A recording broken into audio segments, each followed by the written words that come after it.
l'annata 2022 sta facendo registrare un deficit pluviometrico di circa il 60% rispetto a quelle che sono le medie del periodo.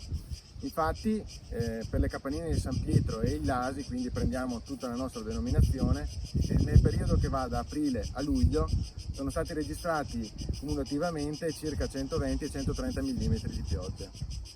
In questo momento i vigneti serviti dall'irrigazione sono in piena invaiatura, con un perfetto equilibrio fisiologico produttivo. Per quanto riguarda invece quei vigneti che ahimè non sono serviti dall'irrigazione, si sta assistendo a dello stress idrico moderato e severo anche in alcuni casi, specialmente nei giovani impianti. Invece spostandoci sulle principali patologie, chiaramente nel 2022 l'oidio ha dato particolare filo da torcere ai nostri agricoltori, in particolare qui in collina ma anche in pianura si è visto in modo abbastanza deciso.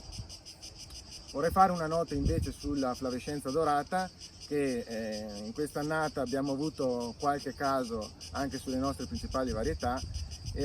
Abbiamo attivato proprio con l'Università di Verona un progetto di ricerca per quanto riguarda sia la suscettibilità varietale che anche quelli che sono i principali sintomi che mostra per le nostre principali varietà, quindi Corvina, Corvinone e Rondinella.